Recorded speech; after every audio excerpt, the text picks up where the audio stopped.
Hi, everyone. Welcome to a very exciting edition of Words, Images, and Worlds.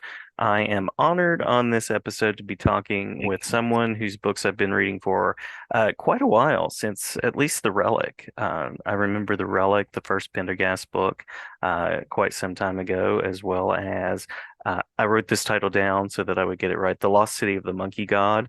Tyrannosaur Canyon, and most recently the book Extinction. And so delighted to be talking with author Douglas Preston. Well, thank you, Jason. It's good to be on your show. Well, it's great to have you. Great to have you. I really enjoyed this book a lot. I was excited when I saw it out in the world. I think I ran across it on NetGalley first, and you do so many wonderful things in it that just kept me turning the pages. So I'm looking forward to talking about some of the background on how the book came to be. And by day and by trade, I am an English teacher. So my first question is very much an English teacher sort of question, and that is what connected you to this world of the written word initially?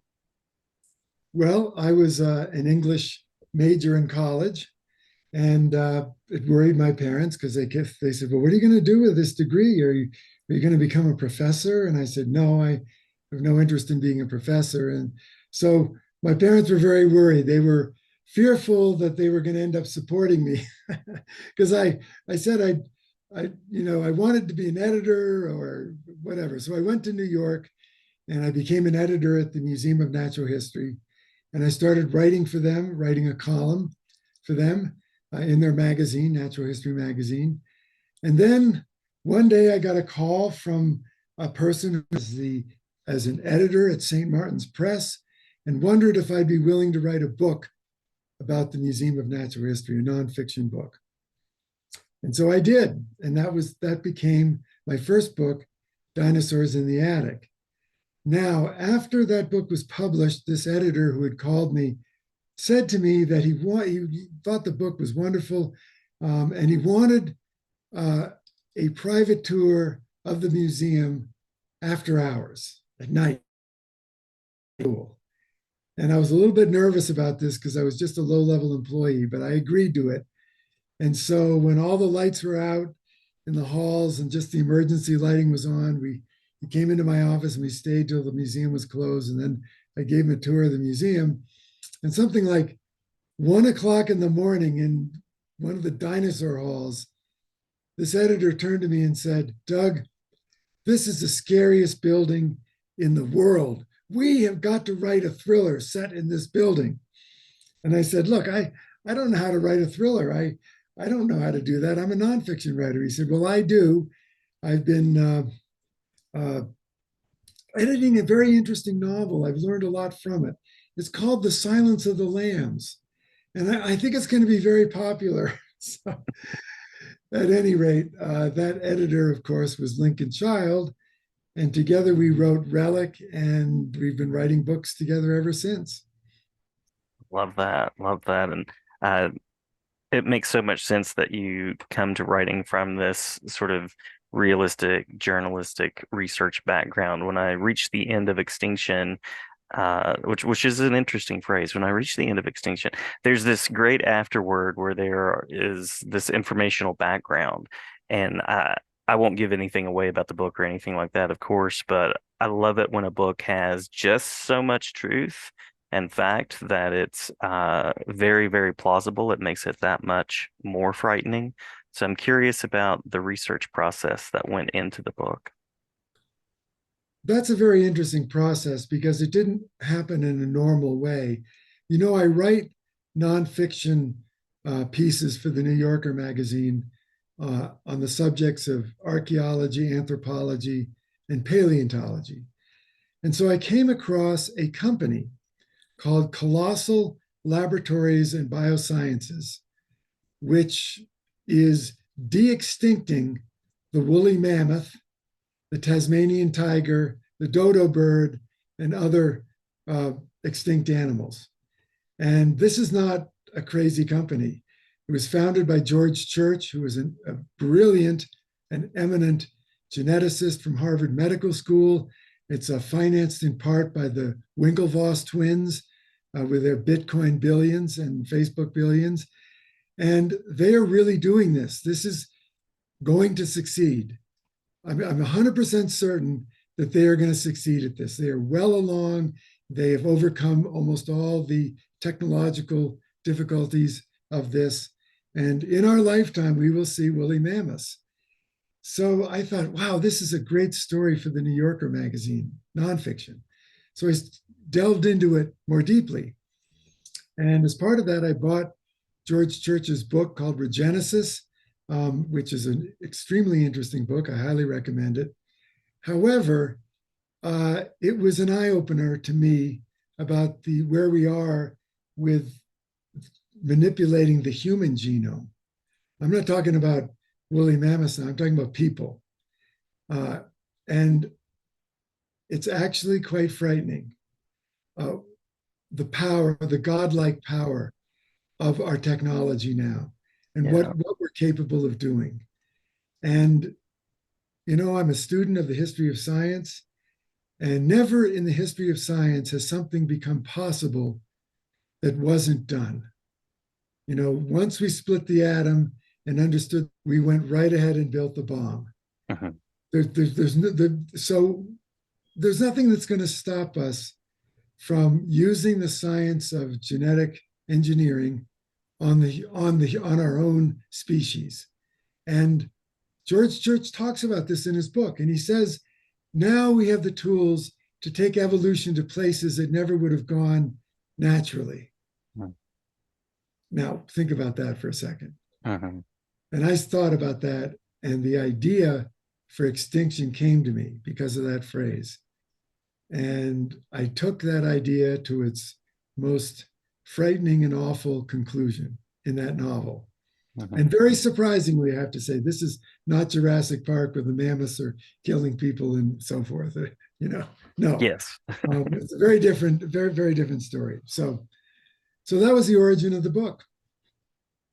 Yeah, yeah. Well, I was going to ask about that balance of the characterization, of course, talking about the level of science, the ethics involved, as well as thrill, the science, all of those aspects, what it was like to bring that together. And I'll also mention there's a really nice sort of reference that you include to Michael Crichton in the book that I appreciated as well.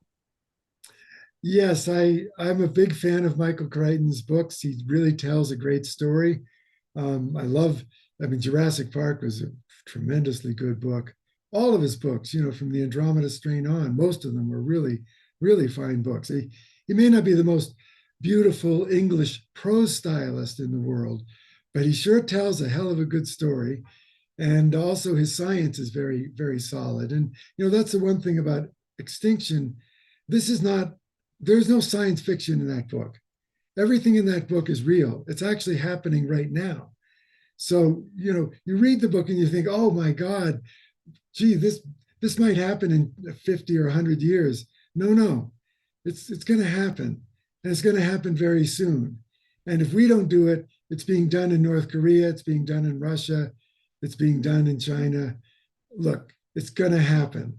Well, that speaks to the fear of the book, the thrill of it, but also again to those ethical questions. So I appreciate that aspect of what you're doing as well. Well, thank you. Hmm. Now you mentioned Lincoln Child a little while ago, and so I'm curious as far as process, what it's like to go from uh, collaboration to you mentioned working for the New Yorker to working on a project like this. I'm curious about how the process changes. Well, it changes a lot because writing is essentially a very lonely enterprise. And when you're writing a novel, you really don't know if it's any good or not. I mean, it could be some days you think this is the most brilliant thing ever, and other days you think it's just crap. You have no perspective. And with Lincoln, when I write with Lincoln, I have perspective because Lincoln calls me up and says, Doug, this chapter you've just written is great. Or he calls me up and says, Doug, uh, I hate to tell you this, but this chapter you wrote, and of course, that I hate to hear that. It pisses me off. Sometimes I argue with him, but, that's why he's my writing partner. And the same goes with him. When I read something of his that's not good, you know, I tell him so. So with a writing partner, it's much less lonely. I love Lincoln. He's like a brother to me. I trust his judgment. He was also an English major in college.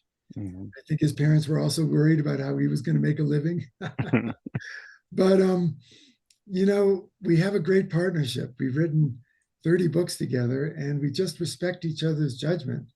And that's the only way it can work. Because if you start arguing, or even worse, if you start going through the manuscript to see what the other one has changed, Uh-huh, it uh-huh. doesn't work. We long ago banned document compare or track changes as we work. But the final question that I'll offer you is any final glimpse of Extinction that you'd like to share for listeners out there, as well as any notes about upcoming work? I know that those are things that you probably can't talk about, but I always like to give that space. And there's a third part, which is where can people connect and follow along to see what you're sharing? Well, thank you. The well, first of all, Extinction, I just learned, is debuting on the New York Times bestseller list, so I'm very happy about that. It's gotten great reviews, really good reviews. Um, Mhm. and Lincoln and I are also working, or written a novel called Angel of Vengeance, and that is going to be published on August 13th. Right And around the that's a corner. Pendergast novel. And Nice. so that wraps up a trilogy that we've just completed that started with Bloodless and then The Cabinet of Dr. Leng.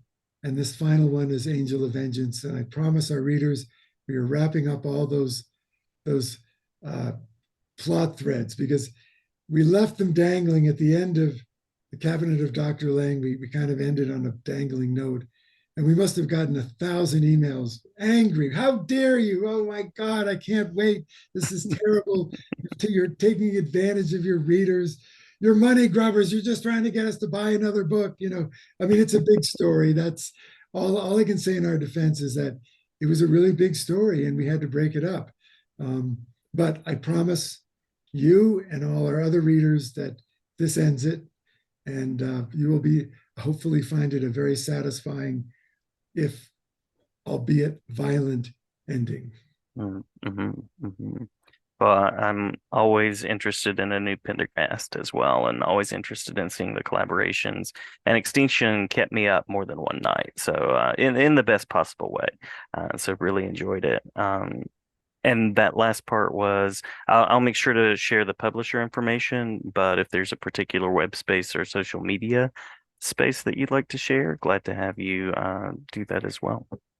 Well, readers who are interested can go to our website, prestonandchild.com, or they can go to our Facebook page, uh, or I have an Instagram account that I don't really talk about my books much on that account, but and the book's available from any online bookseller, and if you want to buy it at your independent bookstore, that's always welcome because we want to keep our independent bookstores alive and healthy in all our little towns around America. That's very important, and not Absolutely. give it all up to the giant corporations. Agreed. Agreed. Absolutely. Well, Douglas, thank you for the time. Thank you for the conversation. And I'm always curious to see what is on the horizon from you and from your co-author, Lincoln Child, as well. Well, thank you, Jason. Those were interesting questions. I really enjoyed it. Absolutely. Same here. Thanks so much.